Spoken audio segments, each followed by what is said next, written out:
लीलावती देवी महिला महाविद्यालय के ऑनलाइन एजुकेशन में आपका स्वागत है।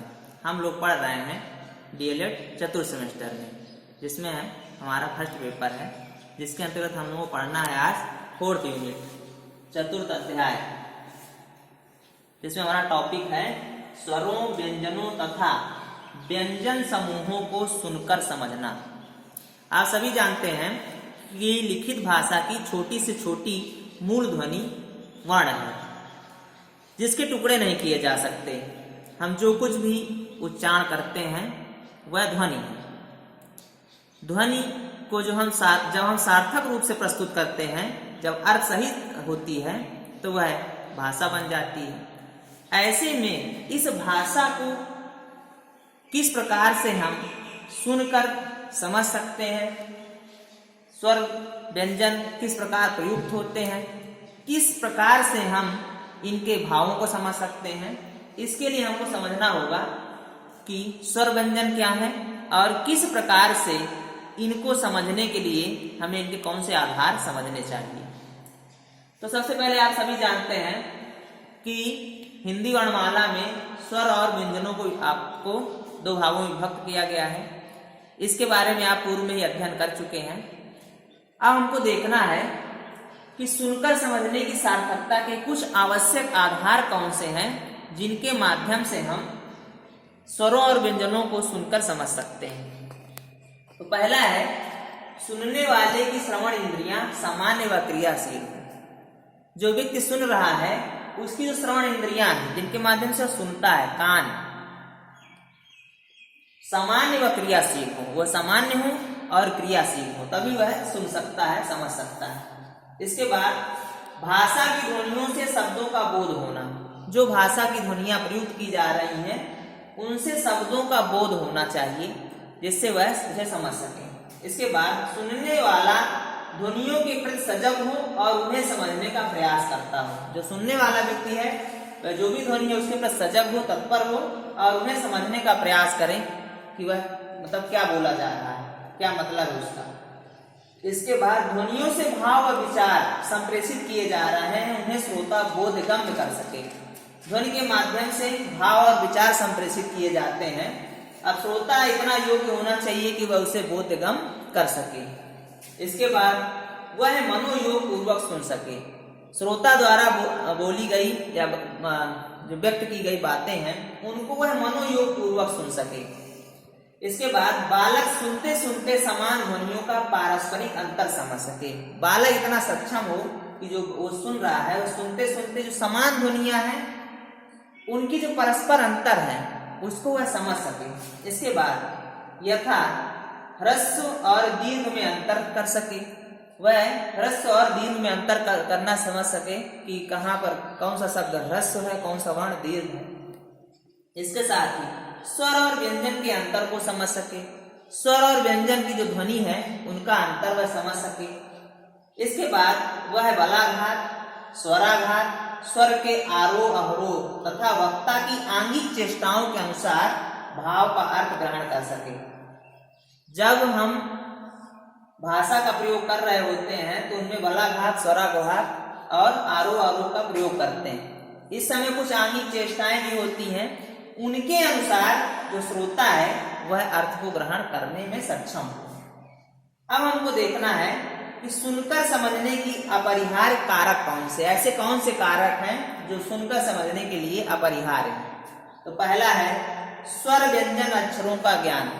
वर्णमाला में स्वर और अक्षर अलग अलग विभक्त हैं, इनका उसे सही से ज्ञान होना चाहिए। वह सुनकर उनका अर्थ समझ ले और उनके माध्यम से वह लिखना और बोलना दोनों उन्हें अच्छी तरह से पता होना चाहिए। इसके बाद है आघात बलाघात का ज्ञान। जब हम भाषा या जब हम किसी शब्द का प्रयोग कर रहे होते हैं, जब हम बातचीत कर रहे होते हैं या कोई गद्य पद्य पढ़ रहे होते हैं, तो उस समय हम आघात बलाघात का प्रयोग करते हैं, क्योंकि सभी शब्दों पर हम बराबर बल नहीं लगाते हैं। तो उस पर कम बल लगता है, उस पर अधिक बल लगता है। इस प्रकार हमें यह ज्ञान होना चाहिए कि कहाँ पर कितना बल लगाना है और कितना बल नहीं लगाना है। यह सब पे समान नहीं होता, कहीं कम होता है कभी ज्यादा होता है। इसको कई खंडों में विभक्त किया गया है। जैसे पहला है ध्वनि बलाघात। ध्वनि बलाघात क्या है?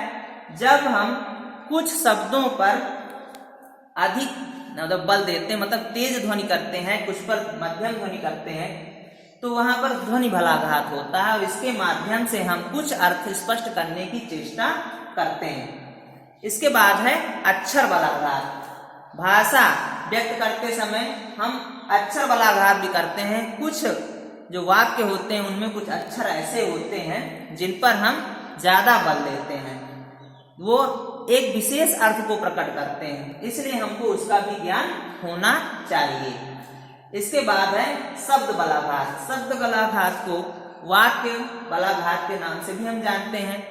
जब हम कुछ वाक्यों का प्रयोग कर रहे होते हैं तो उसमें कुछ विशेष शब्द होते हैं जिन पर हम अधिक बल देते हैं, उसी को हम शब्द बलाघात कहते हैं। इसके बाद है वाक्य बलाघात। जब हम भाषा का तारतम्यता के साथ प्रयोग कर रहे होते हैं तो उस समय वाक्य बलाघात होता है। कुछ शब्दों पर हम उतार चढ़ाव करते हैं, कुछ पर हम अधिक बल देते हैं, तो उस प्रकार से हम किसी भी श्रोता को अपनी बात समझाने का प्रयास करते हैं, इसे हम कहते हैं वाक्य बलाघात। इसके बाद है शब्दों के परिप्रेक्षी अर्थ का ज्ञान।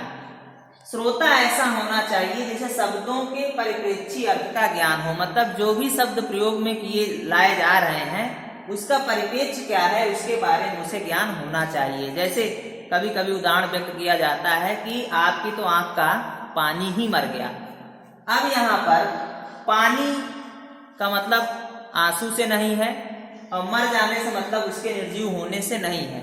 इसका इस परिप्रेक्ष्य में किस परिप्रेक्ष्य में कहा जा रहा है श्रोता को समझना चाहिए, तभी वह उसका सही से अर्थ और भाव समझ सकता है। इसके बाद है शब्द व वाक्य अभियंत्रण का ज्ञान। शब्द और वाक्य के अभियंत्रण का उसे ज्ञान होना चाहिए। कहाँ पर कर्ता प्रयोग होगा, कहाँ कर्म होगा और कहाँ क्रिया होगा, किस प्रकार से हम व्याकरण सम्मत रूप से उसको हम सही से वर्णन कर सकते हैं। इसका जब तक उसे ज्ञान नहीं होगा तब तक वह उसे सुनकर समझ नहीं पाएगा और ना ही भाषा में पारंगत हो पाएगा। इसके बाद है शब्द भंडार।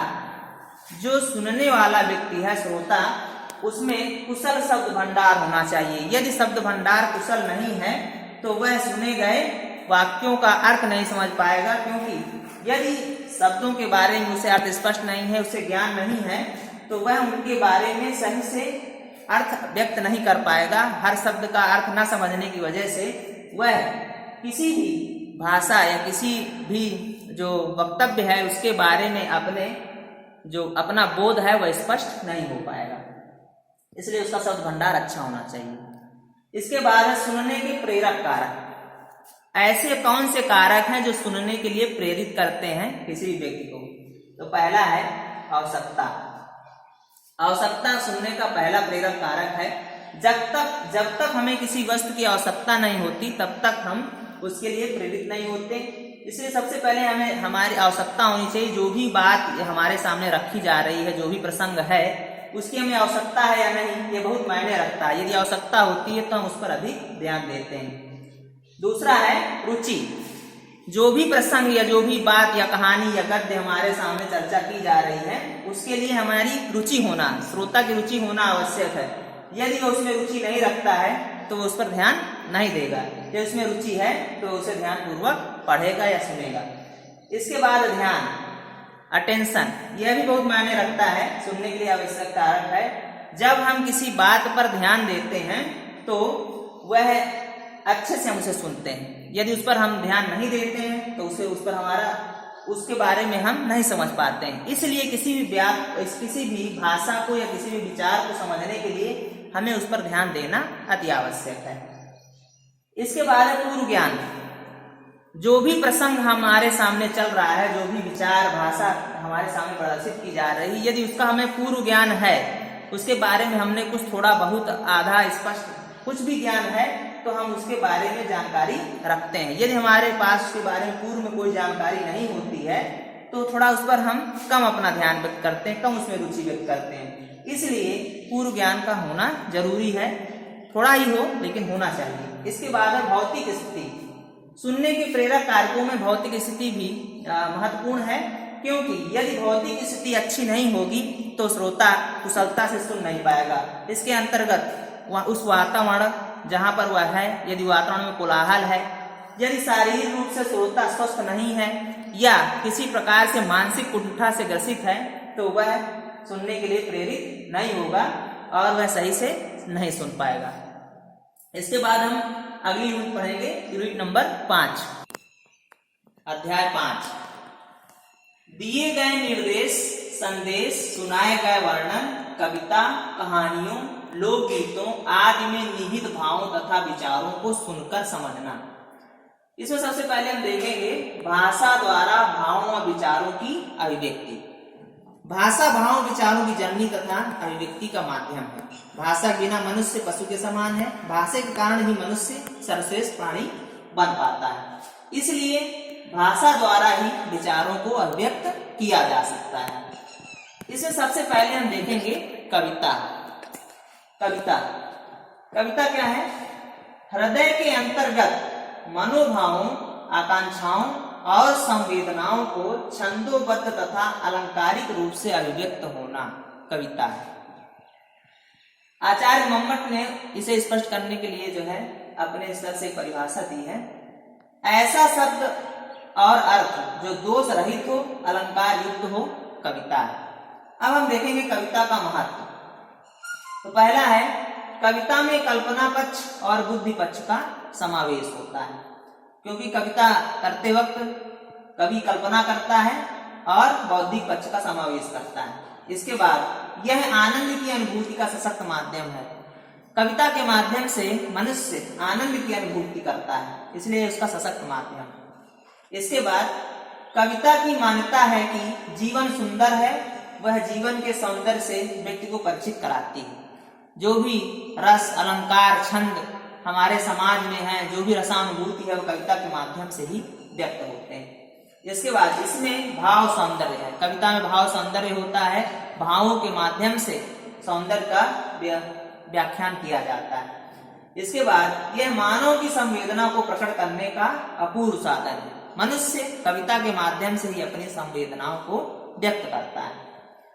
इसके बाद है, यह विद्यार्थियों में कल्याणकारी भावनाएं विकसित करता है। कविता के माध्यम से ही विद्यार्थियों में कल्याणकारी भावनाएं विकसित की जाती हैं, क्योंकि कविता के माध्यम से ही एक अच्छे समाज का निर्माण संभव है। कविता मानव जीवन का हृदय पक्ष है, क्योंकि यह बहुत कोमल होती है, इसलिए यह मानव जीवन का हृदय पक्ष है। इसके बाद कविता अपने को सुख देती है। कविता पाठन में श्रोता को और वक्ता को दोनों को ही सुख की प्राप्ति होती है, दोनों ही आनंद विभोर होते हैं। इसके बाद कविता जो कुछ कहती है मधुर और प्रिय शब्दों में कहती है। कविता जो कुछ भी कहती है वह मधुर और प्रिय शब्दों में कहती है। कविता में ऐसे शब्दों को चुनकर प्रयुक्त किया जाता है जो मधुर और प्रिय होते हैं। इसके बाद है, कविता मानव को अथाह शांति और विश्राम देती है। कविता मनुष्य को शांति और विश्राम देती है, क्योंकि कविता के माध्यम से ही मनुष्य उस आनंद को प्राप्त कर पाता है जो मानव जीवन के लिए अति आवश्यक है। उसे सबसे ज्यादा शांति कविता के माध्यम से ही मिलती है। अब हम आज इतना ही। अगली क्लास में हम लोग पढ़ेंगे कविता को प्रेरित करने वाले तत्व। इसके बाद हम लोग पढ़ेंगे कहानी। आज के लिए इतना ही। धन्यवाद।